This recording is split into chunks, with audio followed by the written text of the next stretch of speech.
tentang data yang saya dapatkan soal Gibran Raka Buming Raka, calon wakil presiden yang dipasangkan dengan Pak Prabowo.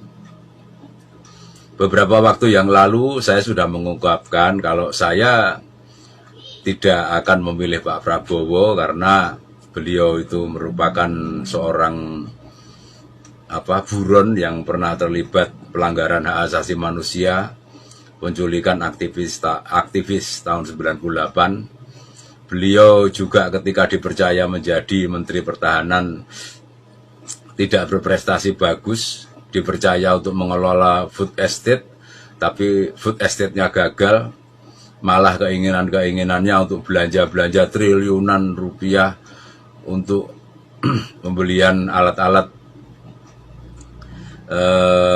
militer yang ditolak oleh presiden juga begitu.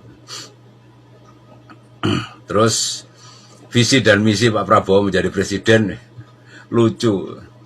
Ngasih makan, makan gratis, susu gratis. Ya ngasih pekerjaan gitu loh, biar orang itu bisa mendapatkan penghasilan. Nah, andalan kok ngasih makan gratis, ini konyol ini.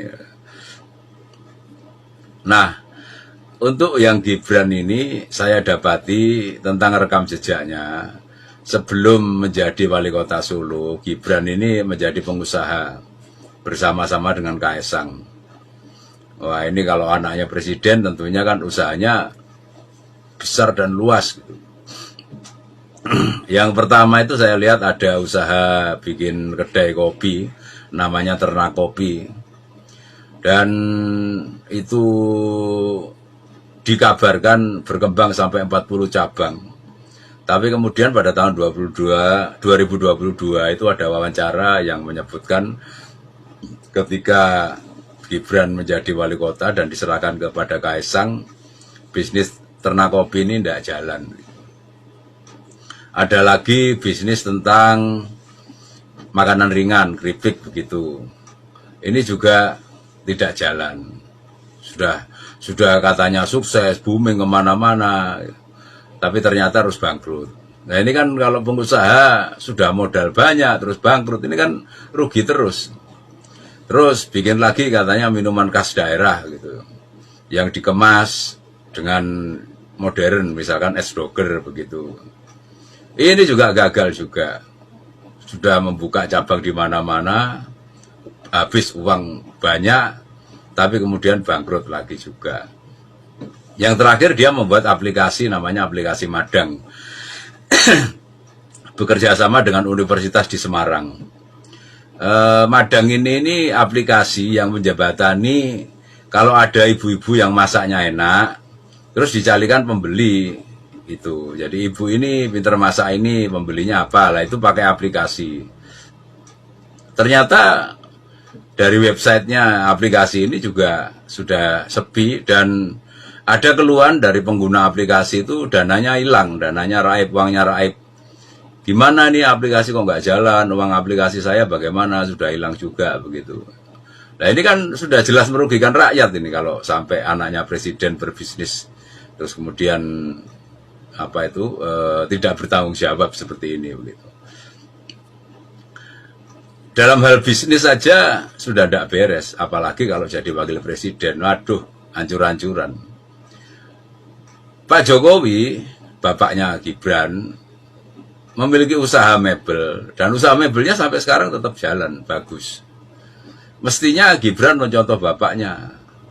Untuk bisa menjadi seorang tokoh, seorang pemimpin itu ya harus bisa mengelola sesuatu dan sukses di bidang itu. Jadi terjun dimanapun seorang pemimpin itu bisa dengan kreativitas, dengan pemikirannya, dengan analisis kritisnya, dengan ketekunannya, itu akan bisa membuat sukses apa yang dikelolanya. Sehingga ketika menjadi pemimpin, menjadi presiden atau wakil presiden, ya bisa mensukseskan negara dan bangsa ini. Nah ini kan sudah contoh bahwa ternyata Gibran ini tidak sukses ketika mengelola bisnisnya. Apalagi kalau nanti jadi cawapres, mengelola ke wakil presidennya, apa bisa sukses?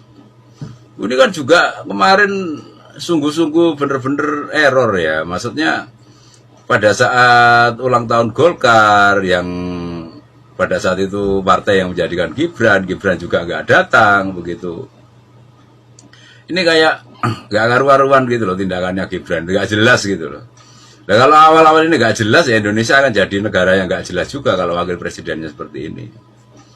Juga polemik, semua orang tahu bahwa lolosnya Gibran menjadi cawapres itu dengan polemik yang ada di MK terhadap pamannya Anwar Usman itu, dan ternyata Anwar Usman dibuktikan bersalah.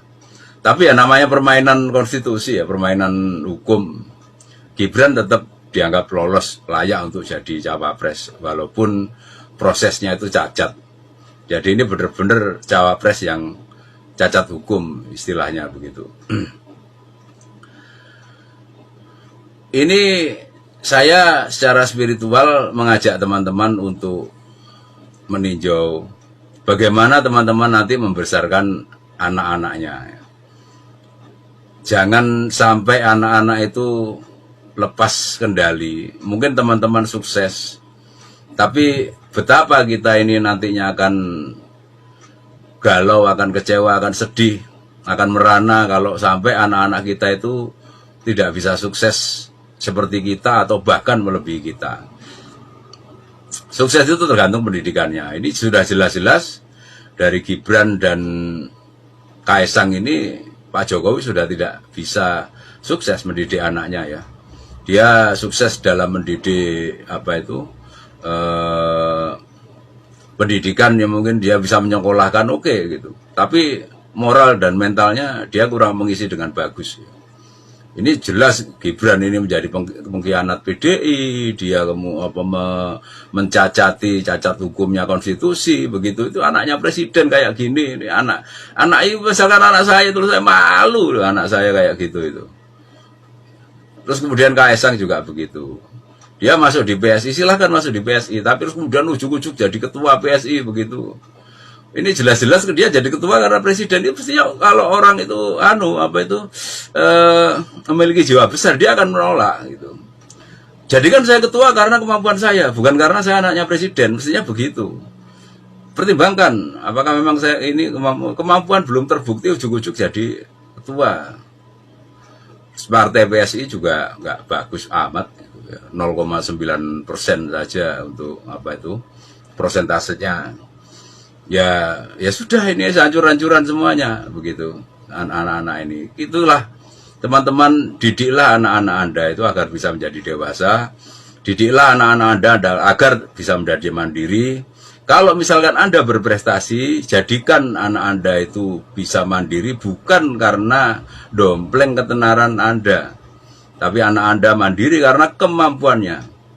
Raihlah kemampuannya itu sebagus mungkin, terus kemudian belajar pada kemampuan sebagus mungkin dan bisa menjadi jawara pada wilayah-wilayah yang memang terlibat dengan kemampuan tersebut. Sehingga ketika nanti Anda sudah tiada, anak Anda bisa mandiri tanpa harus Anda gendong, tanpa harus Anda sangga. Nantinya bahkan anak Anda itu yang akan berbalik menggendong Anda dan menyangga Anda. Itu cara pendidikan yang baik untuk generasi yang maju di masa depan. Jangan sampai generasi ini menjadi mundur. Gibran dan Kaesang itu merupakan contoh yang buruk mendidik generasi yang akhirnya mengarahkan ini menjadi generasi mundur. Coba ya nanti kalau Pak Jokowi sudah tidak menjabat, Gibran dan Kaesang ini hancur-hancuran. Buktikan saja omongan saya. Hancur-hancuran. Dia akan menjadi gelandangan politik, bisnisnya kacau, nggak karu-karuan. Itu yang akan terjadi. Demikian penjelasan saya, semoga bermanfaat bagi Anda semuanya, dan semoga Anda semua tetap bersemangat melestarikan adat, tradisi, sejarah, budaya, dan